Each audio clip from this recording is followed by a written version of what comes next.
Avant de commencer, dites-nous en commentaire quelle heure il est et d'où vous nous regardez. Commençons.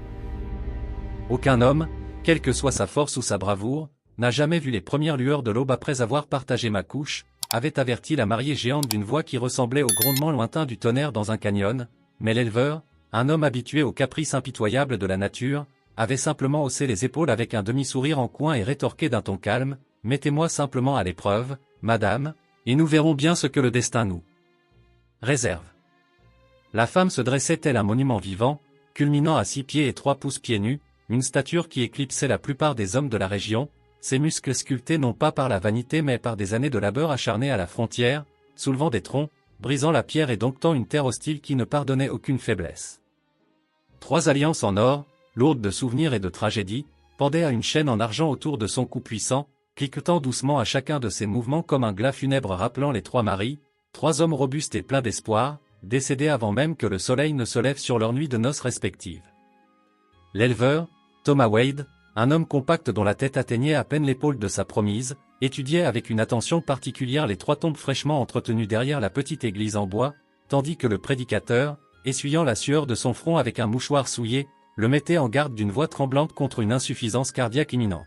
« C'est une folie, Thomas, une pure folie », chuchotait l'homme d'église, tous les 3 étaient de jeunes hommes, des hommes forts comme des taureaux, et ils sont tous morts de ce que le médecin a qualifié de stimulation physique excessive, leurs cœurs ont simplement explosé dans leur poitrine.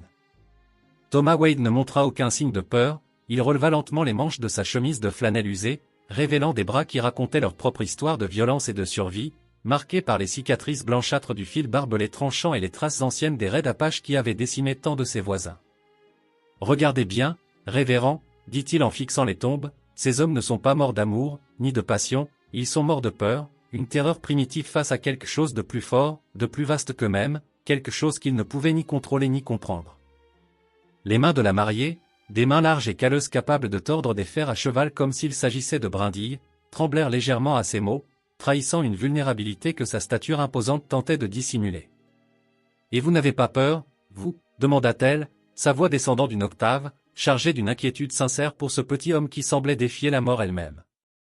Le rancher sourit, un sourire qui plissa les coins de ses yeux gris acier, et répondit, « Madame, j'ai été rué par des chevaux sauvages, on m'a tiré dessus lors d'attaques de bandits, et j'ai été frappé par la foudre à 2 reprises sans que cela ne suffise à m'envoyer 6 pieds sous terre, alors croyez-moi quand je vous dis que votre lit ne peut pas être pire que le territoire de l'Arizona en plein mois de septembre. » La foule, massée à l'extérieur de l'église comme des vautours attendant une carcasse, se pressait contre les fenêtres, et l'argent changeait déjà de main, les paris allant bon train non pas sur la réussite du mariage, mais sur l'heure exacte à laquelle le cœur de Thomas cesserait de battre.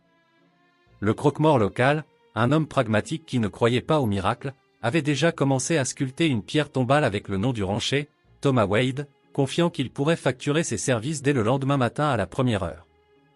La mariée, Astrid Lane, se tenait mal à l'aise dans une robe blanche qui avait été élargie à 3 reprises par la couturière et qui tirait encore douloureusement sur ses épaules massives, des épaules qui avaient porté des sacs de grains de 100 livres comme s'ils étaient des oreillers de plumes, et des bras qui avaient tiré une charrue à travers un sol rocailleux lorsque les bœufs étaient morts d'épuisement.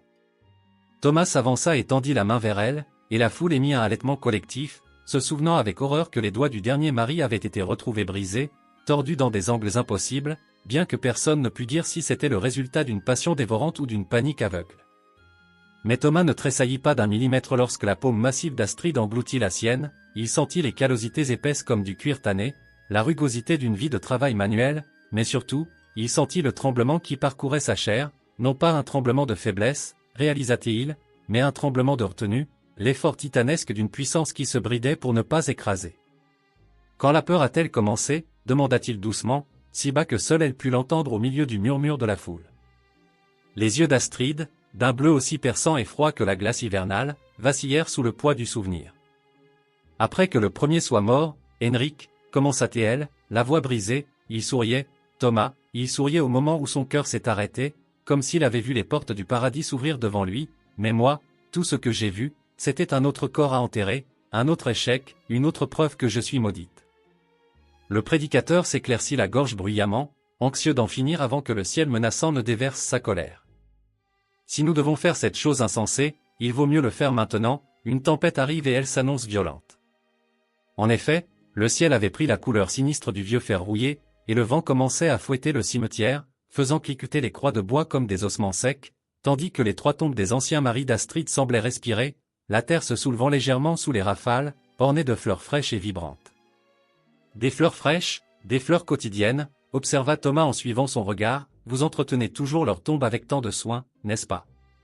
C'étaient de bons hommes, répondit-elle, sa voix se brisant sous l'émotion, ils étaient courageux, ils ont essayé, mais ils n'étaient tout simplement pas prêts pour ce que je suis.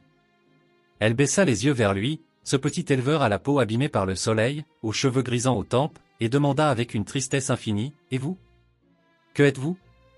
Vous êtes trop petit, trop vieux, trop usé, je suis trop, Thomas, je suis trop pour ce monde et pour tout homme qui y vit. Thomas plongea alors la main dans sa poche et en sortit un objet lourd, un fer à cheval qui avait été plié en un cercle parfait, les 2 extrémités se touchant presque. J'ai trouvé ceci en ville, près de la forge, dit-il calmement, j'ai entendu dire qu'une certaine femme avait fait cela à main nue lorsque le forgeron avait eu l'audace de faire une remarque inappropriée. Les joues d'Astrid s'empourprèrent d'une teinte sombre. Il a dit que je n'étais pas faite pour être la femme d'un homme, il a dit que j'étais plus un taureau qu'une femme, une bête de somme déguisée en humaine. Étiez-vous en colère lorsque vous l'avez plié? Demanda Thomas en examinant l'acier déformé.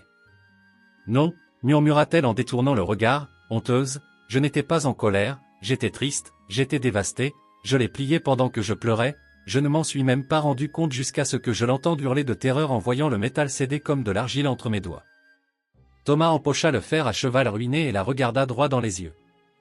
Voyez-vous, c'est là toute la différence entre vous et moi, Astrid, vous ne connaissez pas votre propre force, vous la subissez, alors que moi, je connais la mienne, j'ai passé 10 ans dans la cavalerie, j'ai tué 17 hommes pendant la guerre, j'ai vu des choses qui feraient blanchir les cheveux de ce prédicateur.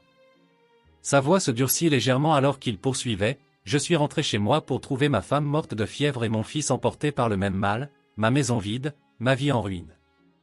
Il fit un pas vers elle, ignorant la foule qui retenait son souffle. Vous pensez être maudite parce que vous êtes forte? Je suis maudit parce que j'ai survécu alors que tous ceux que j'aimais ont péri, je suis un survivant, Astrid, et c'est un fardeau bien plus lourd que le vôtre. Le prédicateur ouvrit sa Bible, les pages claquant furieusement sous le vent comme des oiseaux piégés cherchant une issue. Thomas Wade, devant Dieu et devant cette assemblée, c'est votre dernière chance de tourner les talons et de partir, personne ne vous jugera. Mais Thomas ne regardait plus le prédicateur, il regardait le visage d'Astrid, voyant vraiment ce qui se cachait derrière, au-delà de la mâchoire masculine et des épaules plus larges que celles de la plupart des hommes, au-delà de tout ce qui rendait le monde si mal à l'aise en sa présence. Il voyait les larmes qu'elle refusait obstinément de laisser tomber, la solitude abyssale qui l'enveloppait comme un linceul invisible, et l'espoir désespéré qu'elle essayait d'étouffer de peur d'être déçue encore une fois. Révérend, dit Thomas sans quitter les yeux d'Astrid, je suis mort depuis 10 ans, je suis un fantôme qui marche, et cette femme est sur le point de découvrir s'il reste en moi quelque chose qui vaille la peine d'être tué. La cérémonie fut brève, expéditive même, le prédicateur précipitant les vœux comme s'il craignait que Dieu ne foudroie l'Église pour ce blasphème avant qu'il n'ait fini.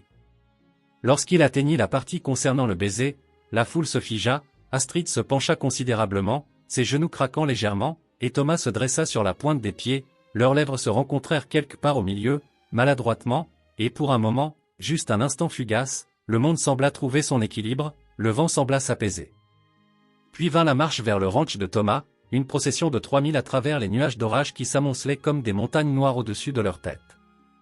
La foule suivait à une distance respectueuse, certains poussés par une curiosité morbide, espérant voir le spectacle de la mort, d'autres sincèrement inquiets, le médecin serrant sa trousse médicale et le croque-mort jouant distraitement avec son maître ruban. Astrid marchait à côté du chariot, refusant de monter, sa robe de mariée traînant dans la poussière qui se transformait rapidement en boue, elle savait que son poids risquait de briser l'essieu fragile du véhicule et Thomas, comprenant sa fierté silencieuse, ne lui suggéra pas d'essayer, respectant les négociations constantes que les gens comme elle devaient faire avec un monde qui n'était pas construit pour eux. « Pourquoi moi ?» demanda soudainement Astrid, brisant le silence rythmé par le grincement des roues, « Il y a des douzaines d'hommes en ville, des hommes plus jeunes, plus appropriés, pourquoi avez-vous répondu à mon annonce pour un mari ?» Thomas resta silencieux un moment, écoutant le grondement du tonnerre qui se rapprochait. « Parce que votre annonce était la seule chose honnête que j'ai lue depuis des années, répondit-il enfin, femme forte cherche mari qui ne mourra pas de choc, doit accepter que je ne suis ni délicate, ni petite, ni ce à quoi vous vous attendez, doit vouloir une partenaire, pas un animal de compagnie. » Il se tourna vers elle, ses yeux brillants d'une lueur étrange. Et vous voulez un partenaire? Demanda-t-elle. Je veux vouloir quelque chose à nouveau, avoua-t-il, cela fait si longtemps que je ne ressens plus rien d'autre qu'un vide immense, je suis comme une coquille vide. Il la regarda intensément. Quand je vous ai vu au magasin général le mois dernier, soulevant ce baril de mélasse de 50 gallons comme s'il ne pesait rien, j'ai ressenti quelque chose pour la première fois en 10 ans, de la peur, oui, mais aussi de l'envie. Vous avez soulevé ce baril de la même manière que je soulevais mon fils avant que la fièvre ne l'emporte, avec une aisance naturelle, avant que je n'oublie à quoi servait la force. Ils atteignirent le ranch alors que les premières grosses gouttes de pluie commençaient à tomber, s'écrasant sur le sol assoiffé. C'était une propriété modeste, presque pauvre, une cabane de 2 pièces au bois gris, une grange qui penchait dangereusement vers l'est comme si elle fuyait le vent, et un potager envahi par les mauvaises herbes et monté en graines. Astrid dut se baisser presque en deux pour passer le cadre de la porte d'entrée, pénétrant dans un intérieur où tout semblait avoir été construit pour un monde plus petit, les chaises ressemblant à des meubles d'enfants sous son regard. Mais ses yeux furent immédiatement attirés par le lit, qui détonnait étrangement avec le reste du mobilier délabré. C'était un lit neuf, robuste, renforcé avec d'épais équerres en fer aux 4 coins, un cadre en chêne massif et un matelas commandé spécialement à Denver, assez épais pour supporter un poids que la plupart des lits ne pourraient même pas imaginer. « Vous vous êtes préparé ?» chuchota Astrid, touchant le bois solide du bout des doigts. « J'ai espéré » corrigea Thomas doucement. Dehors, le tonnerre roulait à travers la prairie, faisant trembler les murs de la cabane, tandis qu'à l'intérieur, la lumière vacillante de la lampe à pétrole faisait danser des ombres grotesques sur les murs en rondins. Astrid se figea au milieu de la pièce, ses bras immenses enroulés autour de son corps comme pour se protéger malgré la chaleur étouffante. « 3 hommes, répéta-t-elle, hantés par ces fantômes, 3 bons hommes qui me voulaient, et je les ai tués simplement en les voulant en retour, mon désir est une condamnation à mort. » Thomas commença à déboutonner sa chemise lentement, méthodiquement, révélant un torse qui ressemblait à une carte géographique de la douleur et de la violence. Astrid vit la cicatrice d'une balle près de son cœur, une dépression violacée dans la chair, les marques de griffes profondes laissées par une bête sauvage, les brûlures étendues d'un incendie de cabane. Chaque marque sur ce corps provient de quelque chose qui aurait dû me tuer, dit-il calmement, j'ai survécu à la guerre, à la maladie, aux bêtes sauvages, peut-être que j'ai survécu à tout cela juste pour arriver à ce moment précis, à cette nuit avec vous. Vous ne comprenez pas, insista-t-elle, reculant d'un pas, faisant gémir le plancher sous son poids, quand le moment arrive, je ne peux pas le contrôler, c'est comme une tempête, mon corps ne sait pas comment être doux, il ne connaît que la force. Qui a parlé de douceur? Thomas s'assit sur le lit renforcé qui craqua sèchement mais tint bon. Astrid, écoutez-moi, ces hommes sont morts parce qu'ils s'attendaient à ce que vous soyez quelque chose que vous n'êtes pas, ils voulaient une femme délicate dans un corps puissant, ils vous voulaient malgré votre force. Il leva les yeux vers elle, son regard brûlant d'intensité. Moi, je vous veux à cause d'elle. Elle s'approcha lentement, chaque pas faisant vibrer la vaisselle dans le buffet. Je pourrais vous briser, murmura-t-elle, terrifiée point. Vous pourriez, admit-il. Je pourrais vous tuer. Vous pourriez, répéta-t-il sans ciller. Alors pourquoi ne fuyez-vous pas? Pourquoi restez-vous là? Thomas se leva, s'avança vers elle, et dut lever la main haut pour toucher son visage, sa paume semblant minuscule contre sa joue large. Parce que depuis 10 ans, je suis un fantôme, Astrid, et les fantômes n'ont pas peur de mourir, ils ont peur de n'avoir jamais vraiment vécu, de rester dans les limbes pour l'éternité. L'orage éclata soudainement au-dessus de leur tête, la pluie martelant le toit de tôle comme des applaudissements frénétiques ou un avertissement divin. Astrid baissa les yeux vers ce petit homme couvert de cicatrices qui la voyait non pas comme une malédiction, mais comme une possibilité infinie. « Si vous mourrez, dit-elle, les larmes aux yeux, alors je mourrai en sachant enfin ce que cela fait d'être vivant, termina-t-il pour elle.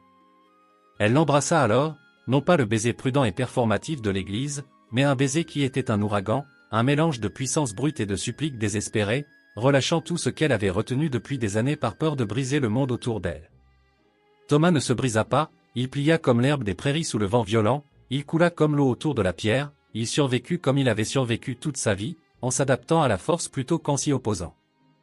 Lorsqu'ils se séparèrent, tous deux respirant difficilement, la poitrine haletante, les yeux d'Astrid étaient écarquillés de choc et d'incrédulité. « Vous êtes toujours debout » balbutia-t-elle. Déçu, plaisanta-t-il, le souffle court. Pour la première fois depuis la mort de son premier mari, Astrid Lane laissa échapper un rire, un son profond qui secoua la poussière des chevrons et fit vibrer les fenêtres. « Vraiment » dit-elle, surprise par son propre rire, non, terrifiée. Bien, dit Thomas en lui prenant la main, moi aussi. Il la conduisit vers le lit renforcé alors que la tempête faisait rage dehors. Et maintenant, voyons si deux personnes terrifiées peuvent construire quelque chose de mieux que la peur. La lampe vacilla une dernière fois avant que l'obscurité ne les enveloppe, et quelque part dans cette petite maison de ranch perdue au milieu de la tempête, deux âmes abîmées entamèrent le travail prudent et dangereux de la guérison, tandis que le vent hurlait contre les fenêtres comme quelque chose essayant d'entrer, ou peut-être essayant de les avertir de la puissance de ce qu'ils étaient sur le point de déclencher. La tempête hurlait contre les fenêtres avec une fureur démoniaque, comme une bête sauvage cherchant désespérément à entrer pour dévorer ce qui se trouvait à l'intérieur, ou peut-être, comme une entité bienveillante tentant de les avertir de l'énormité de ce qu'ils venaient de partager. Thomas Wade gisait parfaitement immobile dans le lit renforcé, les yeux fixés sur les poutres du plafond que les éclairs illuminaient par intermittence, écoutant avec une fascination détachée le rythme de son propre cœur, fort, régulier, obstinément battant, un tambour de guerre qui refusait de se taire. À côté de lui, la silhouette massive d'Astrid occupait les trois quarts du matelas, sa respiration encore hachée par l'incrédulité, ses poumons cherchant l'air comme si elle venait d'émerger d'une plongée profonde. « Vous êtes vivant » chuchota-t-elle pour la 5e fois, sa voix tremblant d'une vénération terrifiée, comme si elle était témoin d'un miracle biblique. Déçu, répéta-t-il doucement dans l'obscurité. Elle se tourna pour lui faire face, le matelas gémissant sous le déplacement de son poids considérable, et même dans la pénombre, il put voir les larmes tracer des sillons brillants sur son visage, des rivières de soulagement et de confusion. « Je ne comprends pas, avoua-t-elle, sa voix se brisant, les autres, Henrik, Eric, Samuel, leurs cœurs ont lâché en quelques minutes, ils se sont brisés comme du verre trop fin. Mais vous êtes toujours là. » Sa main, une paume large et calleuse capable de couvrir la poitrine entière de Thomas, vint se poser délicatement sur son cœur, cherchant la preuve physique de sa survie. Elle pouvait sentir l'organe battre sous ses doigts, peut-être plus vite que la normale, galvanisé par l'adrénaline et l'intensité de l'acte, mais battant néanmoins avec une vigueur indéniable. « Comment » implora-t-elle, « comment est-ce possible ?» Thomas attrapa sa main, pressant ses doigts plus fermement contre sa propre chair, ancrant sa réalité dans la sienne. « Vous voulez la vérité, Astrid » dit-il d'une voix rauque, « je pense qu'ils sont morts heureux. Je pense qu'ils sont morts d'une joie qu'ils ne pouvaient pas contenir, une extase trop vaste pour leur corps mortel. Mais moi ? J'ai oublié ce que la joie fait ressentir. Cela fait 10 ans que je n'ai rien ressenti. On ne peut pas mourir de quelque chose dont on ne se souvient pas. » Le lit craqua violemment alors qu'Astrid s'assoyait, tirant une couverture en laine autour de ses épaules, sur sa carrure titanesque, l'étoffe ressemblait à un simple torchon de cuisine, soulignant encore davantage sa démesure. « C'est la chose la plus triste que j'ai jamais entendue, » murmura-t-elle, le regard perdu dans le vide. « Non, » corrigea Thomas en se redressant à son tour, « la chose triste, c'était les 10 années avant ce soir. » Ce soir. Il effleura une nouvelle échymose qui fleurissait déjà sur son épaule, une marque violette épousant parfaitement la forme des doigts d'Astrid. Ce soir, je me suis souvenu que j'avais un corps. Que je pouvais ressentir autre chose que le vide. Un éclair particulièrement violent illumina la pièce comme en plein jour, révélant l'étendue de la destruction autour d'eux. Une chaise en bois gisait en miettes, accidentellement écrasée lorsqu'Astrid l'avait saisie dans un moment de passion. Le plancher en pin portait des éraflures profondes là où elle avait essayé de se retenir, de s'ancrer pour ne pas le blesser, et la tête de lit en chêne massif était fendue net en son milieu. « J'ai cassé votre maison, » dit-elle misérablement, contemplant les débris avec horreur. « Vous avez brisé mon cercueil, » répondit Thomas avec un sourire fatigué mais sincère, « il y a une différence. » Soudain, un coup violent à la porte les fit tous deux se figer, le sang se glaçant dans leurs veines. Puis un autre coup, urgent, paniqué, suivi de voix étouffées par la tempête. « Monsieur Wade. Madame Wade. » C'était la voix du médecin, stridente d'anxiété. « Il est minuit passé. Nous devons savoir. Nous devons vérifier. » Thomas soupira, attrapa son pantalon et l'enfila rapidement, marchant vers la porte avec une démarche un peu raide mais assurée. Il ouvrit le battant juste assez pour montrer son visage, protégeant l'intimité de sa femme restée dans l'ombre. Dehors, il semblait que la moitié de la ville s'était rassemblée sous la pluie battante, le médecin avec sa trousse, le prédicateur avec sa Bible serrée contre lui, et le croque-mort, son maître ruban déjà déroulé dans ses mains, l'air presque déçu. « Comme vous pouvez le voir, docteur, je respire encore, » annonça Thomas d'une voix forte qui coupa court au murmure. Le médecin se poussa en avant, levant sa lampe à pétrole pour étudier le visage de Thomas, cherchant avidement des signes de tension, de dommages internes, ou l'inévitable pâleur de la mort imminente. mais ce qu'il vit à la place, c'était quelque chose qu'il n'avait pas vu dans les yeux de Thomas Wade depuis la fin de la guerre, de la vie. Une étincelle, une flamme, une présence. Mais comment, les autres, bégaya le médecin, confus. Les autres étaient de jeunes hommes qui pensaient conquérir quelque chose, qui voyaient cela comme un défi, expliqua Thomas calmement. Je suis un vieux soldat, docteur. Je sais quand il faut se rendre. Il commença à refermer la porte. Maintenant, si vous voulez bien nous excuser, ma femme et moi aimerions terminer notre nuit de noces. Mais nous devrions surveiller. Protesta le médecin. Bonsoir, messieurs. La porte se referma fermement, le verrou glissant en place avec un claquement définitif. Dehors, les voix éclatèrent en une cacophonie d'arguments, d'incrédulité, et de bruits de pièces de monnaie changeant de main alors que les paris étaient perdus. À l'intérieur, Thomas se retourna pour trouver Astrid debout près de la fenêtre, regardant à travers les rideaux la foule se disperser dans la tempête. Sa silhouette, découpée par les éclairs, ressemblait à quelque chose sorti de la mythologie nordique, une valkyrie, une géante des temps anciens, trop majestueuse pour cette époque mesquine. « Ils ne cesseront jamais de nous observer, dit-elle sans se retourner, sa voix lourde de fatalisme. Ils attendront, jour après jour, que vous mouriez. Qu'ils attendent, répondit Thomas en s'approchant d'elle. Elle se tourna vers lui, et dans la lumière tamisée, il vit de nouvelles larmes, plus douloureuses que les précédentes. Et s'ils avaient raison? Et si cela prenait juste plus de temps avec vous? Et si je finissais par vous tuer, Thomas? Et si, Astrid? Il croisa la pièce, monta sur la chaise brisée qui chancelait sous son poids pour être à la hauteur de son visage. Je dois vous raconter quelque chose sur la guerre. Elle le regarda, surprise, puis s'assit lentement sur le sol, les ramenant au même niveau, et attendit. Il y a eu une bataille. Bull Run. La seconde. J'ai été séparé de mon unité dans le chaos. Je me suis retrouvé derrière les lignes ennemies, perdu, épuisé. Je me suis caché dans une grange abandonnée. Sa voix devint lointaine, voyageant à travers les années et la fumée des canons. Un soldat confédéré m'a trouvé. Un garçon, il ne devait pas avoir plus de 17 ans. Il m'avait à sa merci. Il aurait pu me tirer dessus, appeler à l'aide, me faire prisonnier. N'importe quoi. Au lieu de cela, il a baissé son fusil. Il m'a regardé dans les yeux et il a dit, « Vous avez l'air d'être déjà mort, monsieur. Aucun intérêt à tuer un fantôme. » Thomas toucha le visage d'Astrid, son pouce traçant la ligne forte de sa mâchoire. Il avait raison. J'étais déjà mort à l'intérieur. Depuis que j'avais reçu la lettre m'annonçant la mort de Marie et du petit James. Ce garçon m'a laissé partir. J'ai traversé le reste de la guerre comme si j'étais à l'épreuve des balles. Pas parce que j'étais courageux, mais parce que j'étais vide. Rien ne pouvait me tuer parce qu'il ne restait plus rien à tuer. Jusqu'à ce soir. Jusqu'à vous. Il se pencha, pressant son front contre le sien. Ces hommes qui sont morts dans votre lit, ils sont morts parce qu'ils ont ressenti trop de choses, trop vite. C'était comme boire de l'eau glacée trop rapidement après des jours dans le désert. Le choc les a tués. Mais moi, j'ai été vide si longtemps. Je peux prendre tout ce que vous donnez. Bon sang, Astrid, j'en ai besoin. J'ai besoin de cette intensité pour me sentir vivant à nouveau. Le tonnerre secoua la maison une fois de plus, soulignant ses paroles. Les mains d'Astrid, capables de plier le fer, tremblèrent en tenant son visage avec une infinie précaution. J'ai peur d'oublier, dans le moment, d'être prudente. Je compte là-dessus, souffla-t-il. Elle l'embrassa alors, et Thomas sentit quelque chose se fissurer à l'intérieur de sa poitrine, non pas son cœur qui lâchait, mais la glace qui l'emprisonnait depuis une décennie qui se brisait enfin, 10 ans de deuil gelé fondant sous la chaleur de sa force impossible. Lorsque le matin arriva, peignant le ciel de rose et d'or à travers les fenêtres lavées par la pluie, Thomas Wade respirait toujours. Plus que cela, il riait.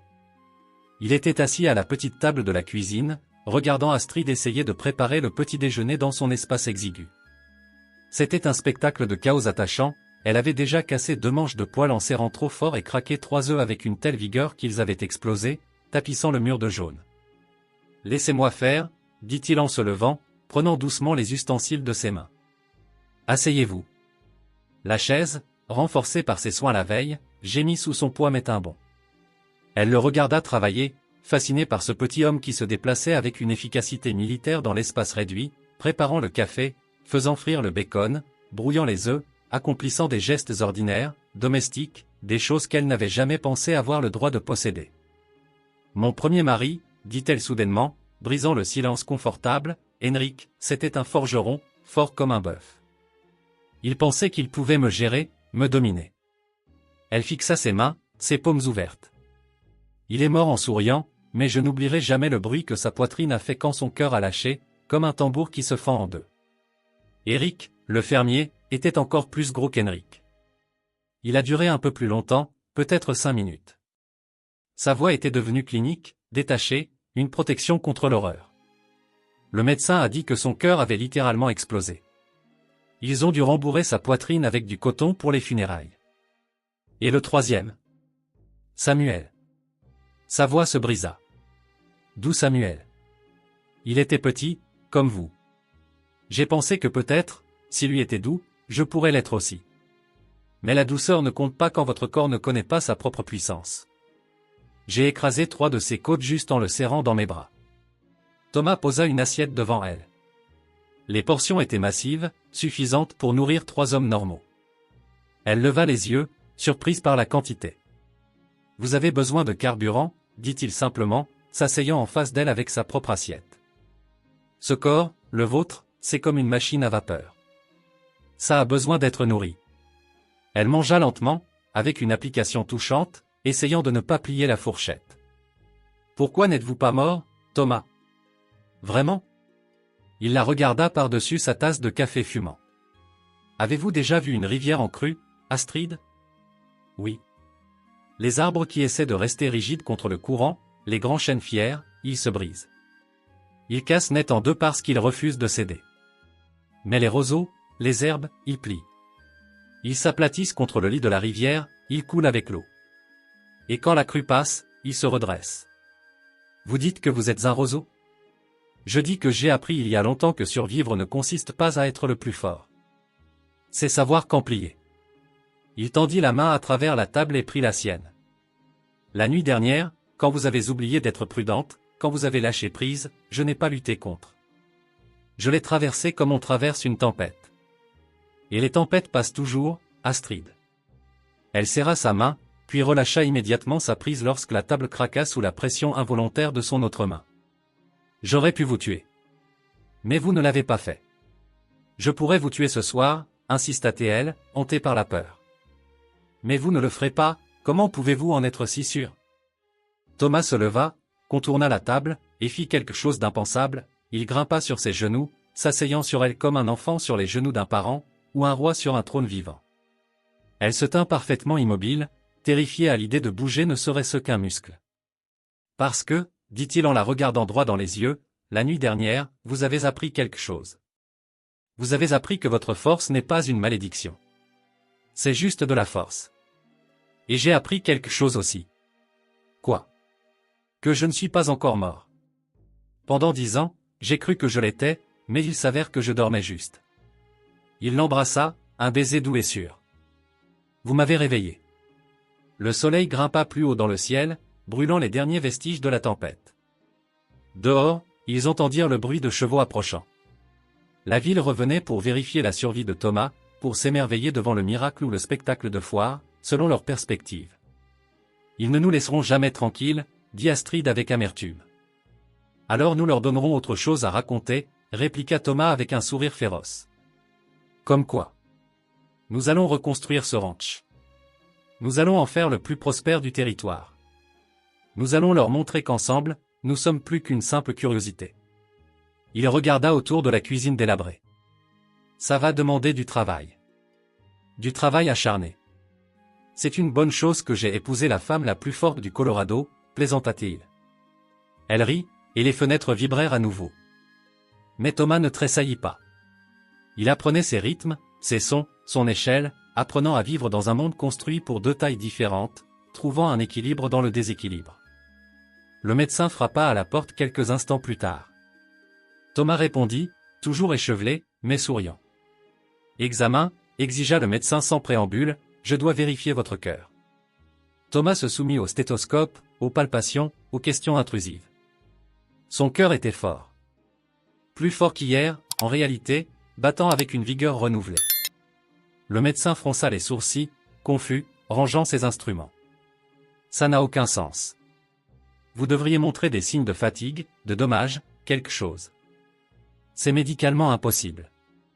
Peut-être, dit Thomas en regardant Astrid se baisser pour passer la porte, portant une charge de bois de chauffage qui lui aurait demandé 4 voyages à lui seul, peut-être que vous avez regardé tout ça de travers depuis le début, docteur. Peut-être que ces autres hommes ne sont pas morts de sa force. Peut-être qu'ils sont morts de leur propre faiblesse. C'est la même chose. Non, ce n'est pas la même chose. La faiblesse ne concerne pas le corps, docteur. Elle concerne l'esprit. Ces hommes sont allés dans son lit en s'attendant à conquérir quelque chose. Moi, j'y suis allé en m'attendant à me rendre. On ne peut pas mourir d'une bataille qu'on ne combat pas, le médecin secoua la tête, ramassant son sac. Cela va à l'encontre de tout ce que je sais sur la médecine. Bien, dit Thomas. Peut-être qu'il est temps d'apprendre quelque chose de nouveau. 3 mois passèrent, s'écoulant comme de l'eau à travers le sable, rapide et transformateur. Le ranch changea radicalement sous leur labeur conjoint. Astrid arrachait des souches du sol comme si c'était des mauvaises herbes, des souches qui avaient vaincu Thomas pendant des années, ses racines cédant avec des craquements sonores sous sa puissance. Thomas réparait la machinerie avec ses mains patientes et habiles, tandis qu'elle maintenait des pièces de métal lourdes parfaitement immobiles pour lui. Il travaillait comme une horloge suisse, 2 engrenages de tailles différentes tournant ensemble en parfaite harmonie, créant une force motrice que ni l'un ni l'autre n'aurait pu atteindre seul. La fascination de la ville ne s'était pas estompée, au contraire, elle avait grandi, mutant en quelque chose de plus complexe. Chaque dimanche après l'église, les gens trouvaient des excuses pour passer devant le ranch des Wade, ralentissant leur chariot pour voir la femme géante transportant 2 barils d'eau à la fois, un sous chaque bras, et pour voir le petit éleveur qui devrait être mort, l'air plus sain et plus vivant qu'il ne l'avait été depuis une décennie. Mais pour certains, cette fascination tournait au poison, à l'envie amère. Particulièrement dans le cœur noir du maire Garrison. C'est contre nature, déclara-t-il un soir aux hommes rassemblés dans le saloon enfumé, son verre de whisky tremblant légèrement dans sa main. Cette femme, cette chose, elle a ensorcelé Thomas Wade. Aucun homme ne pourrait lui survivre autrement. C'est de la magie noire, je vous le dis. Il a l'air assez heureux, osa dire le barman en essuyant un verre avec un chiffon sale. Heureux? Le maire cracha du jus de tabac dans un crachoir en laiton avec mépris. Ce n'est pas du bonheur, imbécile. C'est de l'enchantement. De la sorcellerie. Marquez mes mots, elle sera sa mort tôt ou tard. Le maire avait des raisons qui allaient bien au-delà de la simple préoccupation morale ou religieuse. Les terres de Thomas bordaient les siennes, et Garrison avait prévu depuis longtemps de les racheter pour une bouchée de pain lorsque Thomas finirait par se tuer à la tâche ou par boire jusqu'à l'oubli. Mais maintenant, le ranch prospérait. Le bétail était gras et en bonne santé, les clôtures étaient droites et solides, réparées par des mains qui ne connaissaient pas la fatigue. Et pire encore, d'autres éleveurs commençaient à engager Astrid pour du travail journalier, la payant le triple de ce qu'il paierait un homme normal parce qu'elle pouvait abattre le travail de 5 en une matinée. Elle devenait une légende, et cela, Garrison ne pouvait le supporter. Nous devons faire quelque chose, siffla Garrison, ses yeux porcins balayant la salle. Pour le bien de Thomas. Pour sauver son âme avant qu'il ne soit trop tard. Les autres hommes, des éleveurs envieux et des ivrognes influençables, se trémoussèrent sur leurs chaises, mal à l'aise mais captivés. Ils avaient tous vu Thomas en ville, achetant des fournitures, riant avec sa femme. Ils avaient vu la façon dont il la regardait, non pas avec peur, mais comme si elle était le lever du soleil après 10 ans de nuit polaire. Ils avaient vu la façon dont elle manipulait ses achats avec une délicatesse infinie, effrayée de briser quelque chose qui comptait pour lui. Mais la jalousie est un puissant moteur, et Garrison savait comment l'alimenter. « Qu'est-ce que vous suggérez » demanda l'adjoint Collins, un jeune homme impressionnable qui cherchait l'approbation de ses aînés. « Je suggère que nous sauvions un homme bon de lui-même, » répondit Garrison avec un sourire sinistre. « Et que nous débarrassions notre ville de cette abomination. » Cette nuit-là, alors que la lune était voilée par des nuages d'encre et que le vent sifflait lugubrement à travers les canyons, Thomas et Astrid dormaient profondément dans leur lit renforcé, qui possédait désormais des poteaux en fer forgé après que les montants en bois d'origine eurent craqué sous la pression de leurs étreintes. Le silence du ranch fut brisé non par le tonnerre, mais par une agitation animale. Le bétail, sentant le danger porté par la brise, commença à meugler nerveusement, suivi par les chevaux dans l'écurie qui tapaient du sabot contre les stalles, hennissant de panique. Astrid s'éveilla instantanément, son corps se tendant comme une corde d'arc prête à rompre, ses sens aiguisés par une vie de survie en milieu hostile. Thomas, chuchota-t-elle dans l'obscurité, sa main massive se posant sur son épaule. Mais il était déjà éveillé, ses yeux gris scrutant les ténèbres, sa main cherchant déjà la crosse froide de son fusil posé contre le mur. « Je les entends, » dit-il calmement. Ils avaient discuté de cette possibilité, lors de ces longues soirées passées sur le porche. Il savait que l'acceptation était un luxe trop coûteux pour être espéré dans ce monde, et Thomas avait survécu à trop de batailles pour ne pas planifier celle qui finit toujours par arriver, le combat inévitable contre la peur déguisée en droiture morale. « Reste à l'intérieur, » ordonna-t-il en glissant hors du lit. « Non, Astrid. Non. » Sa voix était faite de fer et de détermination inébranlable. « Ils sont venus pour nous. Ils nous auront tous les deux. » Ils s'habillèrent avec une hâte silencieuse, des gestes précis et économes. Thomas attacha son ceinturon, sentant le poids familier de son colt contre sa hanche, tandis qu'Astrid saisissait le fusil de chasse à double canon qu'ils avaient acheté spécialement, dont le pontet avait été limé et agrandi pour accommoder son index plus large que la moyenne. Dehors, les cavaliers s'étaient arrêtés à la limite de la clôture, une ligne menaçante de silhouettes sombres. Des torchets enflammés peignaient la nuit de lueurs orange infernales, projetant des ombres dansantes et macabres sur la façade de la maison. Le maire Garrison trônait au centre de la formation, arrogant sur sa monture, ne prenant même pas la peine de porter un masque pour dissimuler son identité, audacieux dans son intolérance. « Thomas Wade » appela-t-il, sa voix suintant une fausse bienveillance. « Nous sommes venus te libérer. » Thomas sortit sur le porche, le fusil tenu négligemment mais prêt à servir, son visage illuminé par la lueur vacillante des torchets. « Un homme libre n'a pas besoin d'être libéré, monsieur le maire, » répondit-il d'une voix qui portait loin dans la nuit. « Tu n'es pas libre, fils, tu es ensorcelé, » cracha Garrison. « Cette créature a fait quelque chose à ton esprit, elle t'a empoisonné. » C'est alors qu'Astrid émergea de l'encadrement de la porte, devant tourner ses épaules massives pour passer, sa silhouette dominant instantanément la scène. Les chevaux des assaillants reculèrent, effrayés par sa taille, leurs yeux blancs roulant dans leurs orbites. L'un des cavaliers laissa glisser son foulard, révélant le visage du banquier Morrison, l'homme qui leur avait refusé un prêt la semaine précédente avant de se raviser. « Créature !» La voix d'Astrid traversa la cour comme un coup de tonnerre, faisant vibrer le sol même. « J'ai un nom. »« Les noms sont pour les gens, » rétorqua Garrison avec mépris. « Tu es une abomination. Aucune femme naturelle ne grandit à cette taille. Aucune femme naturelle ne possède cette force.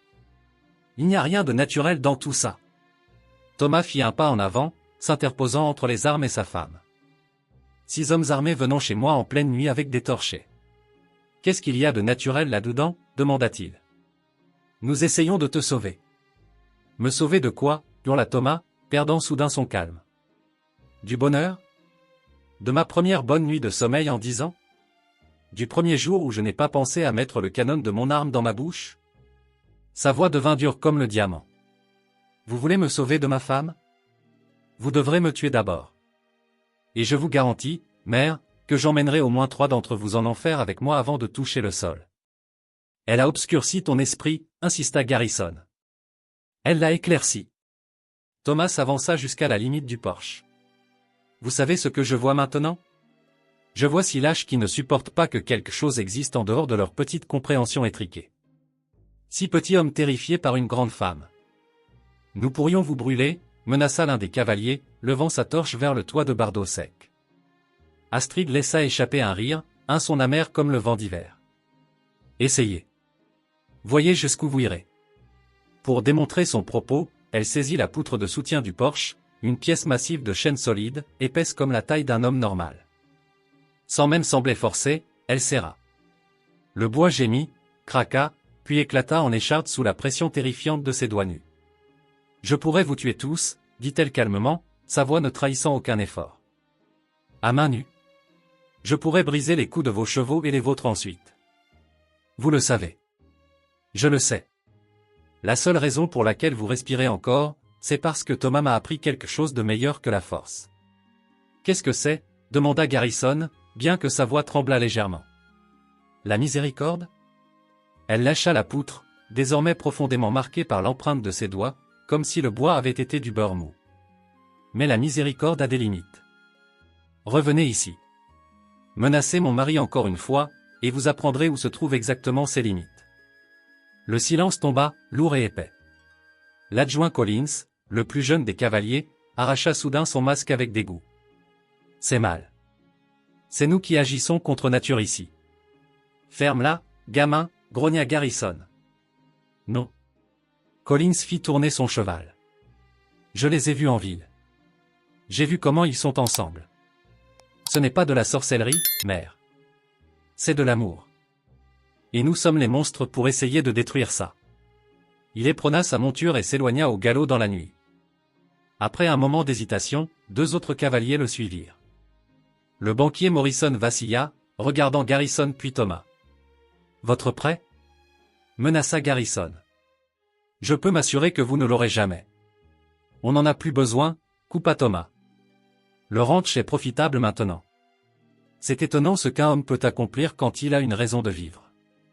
Morrison fit son choix et suivit l'adjoint, disparaissant dans l'obscurité. Cela laissait Garrison et un dernier homme, son homme de main brigue, un individu méchant comme un serpent et 2 fois plus venimeux. « Ce n'est pas fini » cracha Garrison, la haine déformant ses traits. « Si, ça l'est. » Thomas leva son fusil, ne le pointant pas tout à fait, mais prêt à faire feu en une fraction de seconde. « Si vous revenez ici, je vous tue. » Ce n'est pas une menace, Garrison. C'est une promesse d'un homme à un autre. Et contrairement à vous, je tiens mes promesses. Ils partirent finalement, laissant derrière l'odeur âcre de la fumée des torches éteintes. Mais Astrid et Thomas ne retournèrent pas au lit. L'adrénaline rendait le sommeil impossible. Ils s'assirent sur le porche, regardant l'horizon s'éclaircir lentement, la silhouette massive d'Astrid faisant grincer le banc à chaque respiration. « Ils reviendront, dit-elle, le regard fixé sur la ligne d'arbres. Peut-être que je devrais partir. Vous laisser retrouver votre vie. » Thomas se tourna si brusquement qu'il faillit tomber du banc. « Retrouver ma vie ? Femme, vous êtes ma vie. Avant vous, je ne faisais que passer à travers les mouvements, attendant de mourir. Et maintenant je me bats pour vivre. Il y a une différence. » Elle resta silencieuse un long moment, ses mains jouant nerveusement avec le tissu de sa robe. Puis, elle lâcha les mots qui allaient changer leur univers une seconde fois. « Je suis enceinte. » Les mots restèrent suspendus dans l'air froid du matin comme la foudre avant de frapper. La bouche de Thomas s'ouvrit, se referma, puis s'ouvrit à nouveau, aucun son en sortant. « Comment ? Quand avez-vous ? Le médecin me l'a dit hier, quand vous étiez au magasin de fourrage. » Ses mains immenses vinrent couvrir son ventre plat. Il dit que le bébé est gros. Très gros. Comme moi. Bien. Elle le regarda, surprise par sa réaction immédiate. Bien. Le monde a besoin de plus de vous, Astrid. De gens forts, de gens honnêtes, de gens qui ne rentrent pas dans les petites boîtes que les autres construisent. L'accouchement pourrait me tuer, murmura-t-elle, la peur s'infiltrant dans sa voix pour la première fois. Beaucoup de choses pourraient nous tuer. Bon sang, votre nuit de noces aurait pu me tuer. Il prit sa main, ses 2 mains couvrant à peine une des siennes. Mais ce n'est pas arrivé. Et ça n'arrivera pas non plus. Comment pouvez-vous en être si sûr ? Parce que vous êtes la personne la plus forte que je connaisse. Pas juste votre corps, Astrid. Votre cœur. Vous avez survécu à la haine, aux moqueries, à la peur. Vous avez survécu au fait d'avoir tué involontairement 3 hommes que vous aimiez. Vous avez survécu à la solitude dans un monde qui ne voulait pas de vous. Après tout ça, donner la vie devrait être facile. Elle rit, mais c'était un rire à queue, plein de larmes non versées. Et si l'enfant est comme moi ? Et s'il est trop grand, trop fort, trop. Alors nous l'aimerons exactement comme il est.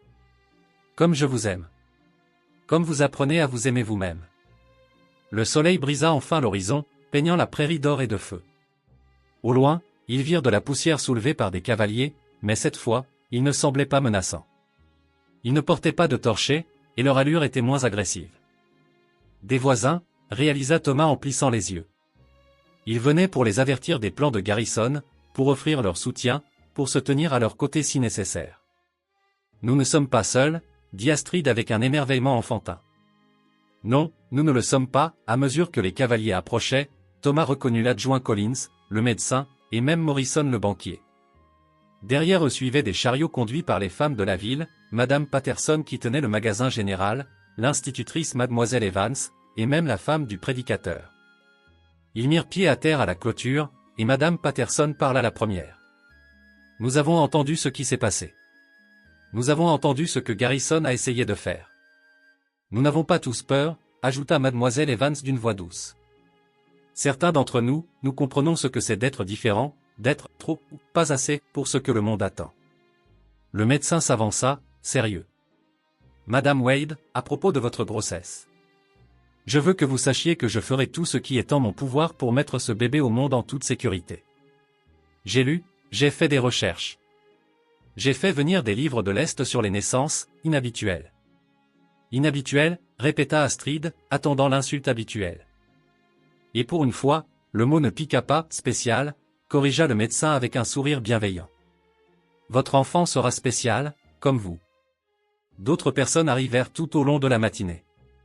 Le forgeron, celui-là même qui avait insulté Astrid par le passé, vint tête basse offrir de renforcer leurs portes et leurs fenêtres avec du fer forgé, gratuitement.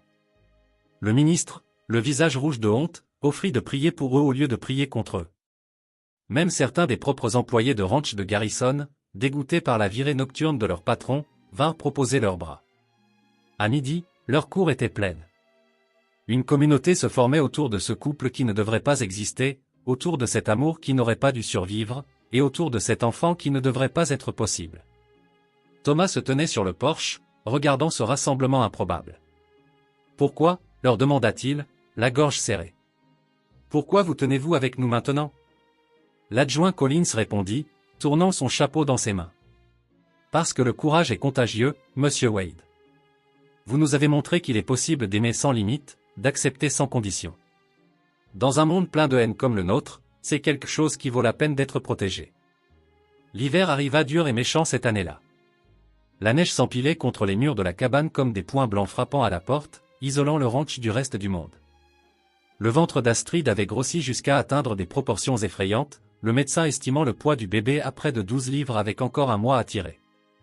Elle se déplaçait à travers la petite maison comme un navire de haute mer naviguant dans des eaux étroites, prudente, lente, magnifique. Thomas avait construit de nouveaux meubles, des chaises plus robustes, un lit encore plus large, et un berceau qui ressemblait davantage à une chaloupe renforcée par des bandes de fer qu'à un lit d'enfant. Il travaillait avec une efficacité désespérée, sachant ce qui arrivait, essayant de se préparer à l'impréparable. « Arrêtez de me regarder comme ça, » dit Astrid depuis son fauteuil à bascule renforcée, ses aiguilles à tricoter cliquetant rythmiquement. Elle s'était mise au tricot pour garder ses mains occupées, pour s'entraîner à la douceur. Les aiguilles, spécialement fabriquées à partir de clous de chemin de fer, se pliaient parfois encore sous sa force involontaire. « Comme quoi » demanda Thomas en levant les yeux de son ouvrage. « Comme si j'allais me briser. »« Vous n'allez pas vous briser. »« Je m'inquiète pour la maison, » rit-elle, puis grimaça soudainement. Le bébé donna un coup de pied, et Thomas vit son ventre se déplacer visiblement sous le tissu de sa robe. « Il est fort, » dit-elle, le souffle coupé. « Comme sa mère. »« Étais-tu comme son père ?» Soudain, la porte trembla sous des coups lourds. Thomas saisit son fusil par réflexe, mais ce n'était que le médecin, couvert de neige, le visage sombre et grave. « C'est Garrison, » dit-il en tapant la glace de ses bottes, ne prenant même pas le temps de dire bonjour. Il a rassemblé des hommes de 3 villes différentes. Il a raconté des histoires, attisé les peurs. Il dit qu'il vient sauver Thomas une fois pour toutes, avant que le monstre ne naisse. « Quand » demanda Thomas, sentant le froid envahir ses entrailles. « Ce soir. Pendant la tempête. Il pense que vous ne les verrez pas venir. » Astrid se leva avec difficulté, une main soutenant son dos douloureux. « Combien sont-ils ? 20 ? Peut-être plus. Ils sont armés jusqu'aux dents et ils ont bu pour se donner du courage. » Thomas sentit le vieux soldat se réveiller en lui, celui qui avait survécu à trop de batailles pour mourir dans sa propre maison. « Qu'ils viennent, » dit-il froidement. « Thomas, non. » La voix d'Astrid était ferme, coupant court à sa colère. « Pas comme ça. Pas avec le bébé si proche. Nous ne pouvons pas courir, je peux à peine marcher. Alors nous ne courons pas. Nous ne nous battons pas. Nous faisons autre chose. » Elle se dirigea vers la fenêtre, regardant le blanc tourbillonnant dehors. « Nous leur montrons la vérité. » « Quelle vérité ? Que l'amour est plus fort que la peur. Même leur peur. Le plan était insensé. Mais tous les meilleurs plans l'étaient. Alors que l'obscurité tombait et que la tempête s'intensifiait, ils se préparèrent. Pas avec des armes, pas avec des barricades, mais avec quelque chose de tout à fait différent. Lorsque les hommes de Garrison arrivèrent, s'attendant à un siège, à des coups de feu, à de la résistance, ils trouvèrent la porte de la cabane grande ouverte, la lumière chaude se déversant sur la neige immaculée. L'odeur de pain frais et de café fort dérivait à travers la tempête, un accueil surréaliste. Thomas se tenait dans l'embrasure, désarmé, les mains ouvertes. « Bienvenue, messieurs » cria-t-il par-dessus le vent. « C'est une nuit froide pour une promenade. Entrez vous réchauffer. » Les hommes se regardèrent, confus, leurs fusils pointés vers le sol. Ce n'était pas le combat qu'ils attendaient. « C'est un piège » grogna Garrison, méfiant. « Le seul piège ici est celui que vous avez construit dans votre propre esprit, » répondit Thomas. « Mais vous avez raison sur une chose, Garrison. Cela doit finir. Alors entrez. Tous autant que vous êtes. Venez voir ce qui vous fait si peur. » Lentement, avec suspicion, ils entrèrent. 20 hommes avec des fusils, sentant la neige fondre sur leurs manteaux, s'entassant dans la petite cabane. Et là se trouvait Astrid. Massive, même assise. Sa grossesse la rendait encore plus impressionnante, une montagne de vie. Elle tricotait. Les aiguilles en fer cliquetaient rythmiquement, un son hypnotique dans le silence tendu. Elle ne leva pas les yeux. « Messieurs, dit-elle doucement. Je suppose que vous êtes venus sauver mon mari. »« De vous » dit Garrison, essayant de retrouver son autorité. « De n'importe quel sortilège que vous avez jeté. »« Le seul sortilège ici est l'amour, » répondit-elle. « Et si cela vous effraie, peut-être devriez-vous vous demander pourquoi. » L'un des plus jeunes hommes, un garçon vraiment, fixait son ventre avec des yeux écarquillés. « Est-ce que le bébé est vivant ? » ?»« Oui. »« En bonne santé ? » ?»« Oui. »« Grand ? » ?»« Très. » Elle leva enfin les yeux, croisant le regard de chaque homme tour à tour. « Et aimé. »« Déjà aimé. »« Ce sera un monstre, » chuchota quelqu'un à l'arrière. « Ce sera un enfant, » coupa Thomas en venant se placer à côté de sa femme, posant une main protectrice sur son épaule. « Mon enfant. Notre enfant. Et si vous voulez faire du mal à l'un d'eux, vous devrez passer par moi. »« Cela peut s'arranger, » dit Garrison, la main glissant vers son pistolet. C'est alors qu'Astrid halta. Un son brusque, douloureux. Ses aiguilles à tricoter tombèrent au sol avec un fracas métallique. Une flaque d'eau se forma rapidement sous sa chaise, sombre sur le plancher en bois. « Oh » dit-elle, sa voix devenant soudainement petite, presque enfantine. « Oh, ça arrive. » La pièce explosa en panique. 20 hommes armés, préparés pour la violence, pour la guerre, se retrouvèrent complètement démunis face à l'imminence de la naissance. Thomas tomba à genoux à côté d'elle, prenant sa main. « Docteur » hurla-t-il. « Où est le docteur ?»« Ici. » Le médecin se fraya un chemin à travers la foule d'hommes stupéfaits. « Tout le monde dehors, maintenant » ordonna-t-il. « Non. » La voix d'Astrid coupa à travers le chaos, impérieuse malgré la douleur. « Il reste. Ils voulaient voir ce que je suis. Laissez-les voir. Laissez-les voir ce qui les effraie tant. » Et ainsi commença la nuit la plus longue de la vie de Thomas Wade, sous les yeux de ses ennemis devenus témoins malgré eux. Ce qui suivit ne fut pas simplement une naissance, mais un événement cataclysmique, une lutte primordiale entre la vie et la mort qui se joua dans l'espace confiné de cette cabane battue par les vents. Ce fut la nuit la plus longue de la vie de Thomas Wade, une éternité mesurée non pas en heures, mais en battements de cœur paniqués et en cris qui déchiraient l'âme. Le travail d'Astrid était violent, une tempête physique répondant à la tempête météorologique qui faisait rage à l'extérieur. Son corps, cette merveille de puissance et d'endurance, combattait pour livrer quelque chose de presque trop grand pour être né, quelque chose qui défiait les lois de l'anatomie ordinaire. Elle agrippa les accoudoirs de la chaise en chêne renforcée, ses jointures blanchissant sous l'effort, et le bois, pourtant sélectionné pour sa dureté, commença à se fissurer, des éclats jaillissant comme des projectiles. Lorsqu'elle cria, ce n'était pas un gémissement de douleur, mais un rugissement, un son brut et animal qui fit vibrer les vitres dans leur cadre et fit reculer les hommes endurcis qui s'étaient entassés dans la pièce. Elle poussa, et toute la maison sembla trembler sur ses fondations, comme si la terre elle-même participait à l'effort. À travers la brume de douleur et de sueur, 20 hommes regardaient, figés dans une admiration terrifiée. Ils étaient venus avec des torchets et des fusils pour détruire un monstre, pour éradiquer ce qu'ils croyaient être une aberration. Au lieu de cela, ils se retrouvèrent témoins de quelque chose d'ancien et de sacré, la force brute de la vie cherchant désespérément à entrer dans le monde. C'était une leçon d'humilité qu'aucune église n'aurait pu leur enseigner. Poussez, ordonna le médecin, la sueur ruisselant sur son propre visage, ses mains glissantes de sang et de fluide. Astrid rugit à nouveau, un son qui sembla venir des profondeurs de la terre. Thomas tenait sa main, sentant ses propres os grincer l'un contre l'autre sous la pression écrasante de sa prise, une douleur qu'il accueillait volontiers, car c'était la seule façon pour lui de partager son fardeau. Il ne lâcha pas prise, même quand il crut que ses doigts allaient se briser. « Je vois la tête », annonça le médecin, la voix teintée d'une incrédulité paniquée. « Seigneur du ciel, c'est immense. » Un autre effort, une autre contraction sismique qui sembla durer une éternité. Les épaules du bébé émergèrent, plus larges que celles d'aucun nouveau-né ne devrait l'être, bloquant presque le passage. Astrid rassembla chaque once de volonté, chaque fragment de cette force légendaire qui avait tant effrayé la ville, et avec un cri final qui déchira la nuit, elle expulsa la vie hors d'elle-même. Soudain, il y eut des pleurs. Pas le miaulement faible et hésitant d'un nourrisson typique, mais un vagissement robuste, colérique, un cri de guerre qui remplit instantanément chaque coin de la cabane, couvrant le hurlement du vent dehors. « C'est une fille », déclara le médecin en soulevant l'enfant, ses bras s'affaissant presque sous le poids inattendu. Elle est énorme. Elle pesait près de 15 livres, une géante parmi les nouveau-nés, avec des bras et des jambes déjà sculptés par une force latente, s'agitant avec une vigueur stupéfiante. Elle est parfaite, souffla Astrid avant de s'effondrer contre le dossier de la chaise, épuisée, vidée, des larmes de soulagement traçant des rivières à travers la sueur sur son visage.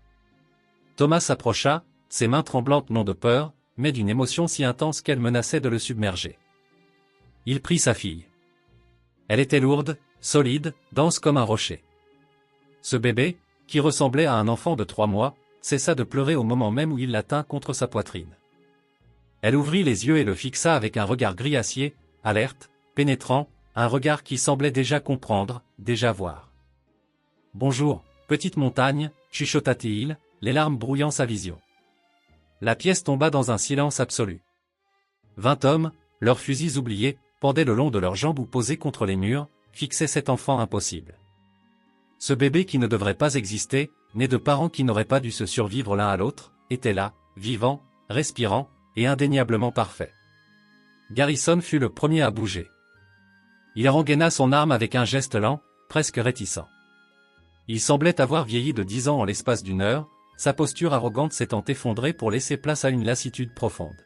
« Nous sommes venus pour... » Il ne put finir sa phrase. Les mots semblaient absurdes face à la réalité de la vie qui gigotait dans les bras de Thomas. « Vous êtes venus détruire quelque chose que vous ne compreniez pas, » dit Thomas calmement, berçant sa fille. « Comprenez-vous maintenant ?» L'un des plus jeunes hommes, celui qui avait posé des questions plus tôt, s'avança timidement, retirant son chapeau crasseux par respect. « Puis-je la voir de plus près ?» Thomas regarda Astrid, qui, bien que faible, hocha la tête avec un petit sourire fier. Il tendit légèrement le bébé vers le groupe. Le jeune homme se pencha, tendant un doigt hésitant. Immédiatement, la petite main de l'enfant se referma sur le doigt avec une poigne surprenante. Le jeune homme sursauta, puis sourit largement. « Elle a de la poigne, » dit-il, l'émerveillement colorant sa voix. « Comme sa maman. » Et les yeux de son père, ajouta un autre homme en se penchant par-dessus l'épaule du premier. « Regardez ce gris. Comme des nuages d'orage. » Un par un, les hommes s'approchèrent, formant un cercle autour de la famille. Ces cow-boys rudes, ces éleveurs endurcis, étaient attirés vers le bébé comme des papillons de nuit vers une flamme, leur agressivité fondue par le miracle de la naissance. « Comment allez-vous l'appeler » demanda l'adjoint Collins, sa voix douce. Astrid parla depuis sa chaise, sa voix rauque mais empreinte d'une dignité royale. « Grace. Parce que c'est ce qui nous a sauvés. C'est ce qui nous a réunis. C'est ce qu'elle est. La grâce dans un monde qui ne l'offre pas toujours. » Garrison restait en retrait, séparé des autres par un gouffre invisible de remords. Son visage était indéchiffrable, une carte de conflits internes. Finalement, il parla, sa voix coupant à travers les murmures d'admiration. « J'avais tort. » Tout le monde se tourna pour le regarder. C'était un homme qui n'admettait jamais ses erreurs, un homme qui préférait mourir plutôt que de plier. J'avais tort, répéta-t-il, plus fort cette fois. Je suis venu ici en pensant protéger l'ordre naturel. Je pensais défendre notre communauté contre quelque chose de maléfique. Mais ceci? Il fit un geste large englobant la scène, la femme géante qui venait de donner la vie, le petit éleveur qui avait survécu à son amour par pure volonté, et le bébé impossible qui essayait déjà d'attraper tout ce qui était à sa portée. Ceci est l'ordre naturel. La vie trouve un chemin. L'amour trouve un chemin, même quand nous essayons de l'arrêter avec des lois et des fusils. Il se tourna pour partir, sa main sur la poignée de la porte, puis s'arrêta. L'enfant aura besoin de choses. Des vêtements, de la nourriture, des fournitures. Envoyez les factures à mon bureau. Je réglerai tout. Nous n'avons pas besoin de charité, répliqua Thomas, sa fierté intacte. Ce n'est pas de la charité, Wade, dit Garrison sans se retourner. C'est une pénitence. Pour avoir été un imbécile aveugle. Il regarda Astrid directement pour la première fois de la soirée. Je suis désolé, Madame Wade. Pour tout. Il sortit dans la tempête, et lentement, les autres suivirent, chacun s'arrêtant pour jeter un dernier coup d'œil à bébé Grace, qui faisait maintenant des bruits de contentement dans les bras de son père. Bientôt, il ne resta plus que la famille et le médecin. Elle est en bonne santé, confirma le médecin après un examen minutieux, une fois le calme revenu. Remarquablement saine. Un cœur fort, des poumons clairs, de bons réflexes. Elle est juste grande, comme sa mère, dit Thomas avec une fierté qui gonflait sa poitrine. Va-t-elle continuer à grandir comme ça, demanda Astrid, l'inquiétude persistant. Je ne sais pas, admit le médecin en rangeant ses instruments. Mais est-ce que cela importe? Elle est en bonne santé. Elle est aimée. Elle est vivante. Le reste, vous le découvrirez en chemin, comme tous les parents le font. Après le départ du médecin, ils se retrouvèrent enfin seuls. Thomas plaça soigneusement Grace dans son berceau renforcé, où elle saisit immédiatement les barreaux de fer et tenta de les secouer, le métal cliquetant doucement. Astrid rit faiblement. Elle va être difficile à gérer. Bien, sourit Thomas. La facilité, c'est ennuyeux. Il aida Astrid à rejoindre leur lit, son corps meurtri réclamant du repos. Elle s'endormit en quelques minutes, une de ses grandes mains reposant protectrice vers le berceau.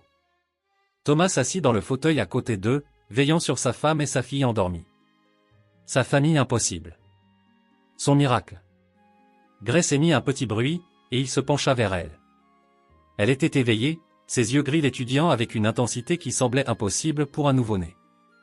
Il la reprit dans ses bras, ce poids substantiel contre son cœur, et commença à lui parler doucement, tandis que la neige continuait d'envelopper le monde extérieur de silence. « Ta maman a sauvé ma vie », lui chuchota-t-il. « Avant elle, j'étais un mort-vivant, je ne faisais que suivre le mouvement.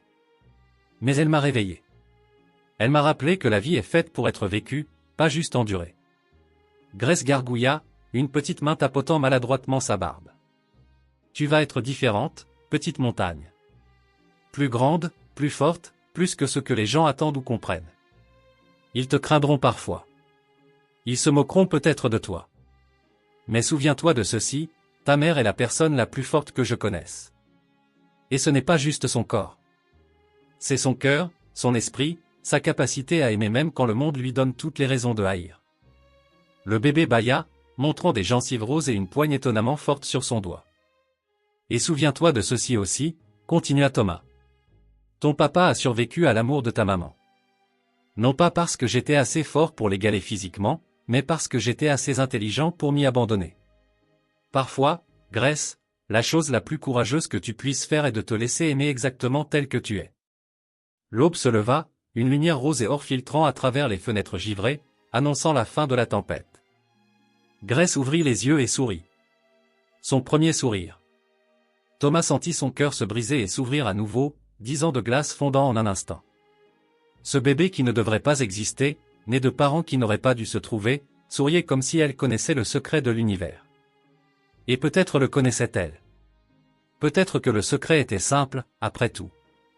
L'amour est plus fort que la peur. Il l'a toujours été, il le sera toujours. Même quand cet amour arrive dans des tailles inattendues, dans des paquets impossibles, dans des cœurs géants pour lesquels le monde n'est pas tout à fait prêt. Mais le monde apprendrait. Il apprend toujours, éventuellement, un pas de géant à la fois. Thomas leva les yeux, comme s'il regardait au-delà des murs de la cabane, au-delà du temps, droit vers vous, témoin silencieux de cette histoire. Parfois, la vie vous envoie exactement ce dont vous avez besoin, emballé dans exactement ce qui vous effraie le plus. Ne le fuyez pas, courez vers lui. Vous pourriez juste découvrir que la chose que vous pensiez qui vous tuerait est la chose même qui vous sauve. L'image finale s'estompe sur ce tableau, un petit homme tenant un énorme bébé tandis qu'une femme géante dort paisiblement à leur côté. Une famille qui ne devrait pas exister. Un amour qui n'aurait pas dû survivre. Un rappel éternel que les meilleures choses de la vie viennent rarement dans les emballages que nous attendons. Si cette histoire a touché votre cœur, si elle vous a rappelé que l'amour existe dans toutes les tailles et que la force n'est pas toujours ce que nous pensons qu'elle est, alors ne gardez pas cela pour vous. Abonnez-vous à cette vérité. Cliquez sur cette cloche de notification pour ne jamais manquer une autre histoire sur l'amour impossible et le courage de l'accepter. Et dites-nous, dans les commentaires, d'où vous regardez. Quelle chose impossible dans votre vie s'est avérée être exactement ce dont vous aviez besoin? Souvenez-vous, nous avons tous quelque chose en nous qui nous rend trop pour quelqu'un. L'astuce n'est pas de nous rétrécir pour s'adapter. C'est de trouver la personne qui voit notre trop comme étant exactement assez. Jusqu'à la prochaine fois, continuez de croire en l'amour impossible. C'est le seul genre qui vaille la peine d'être vécu.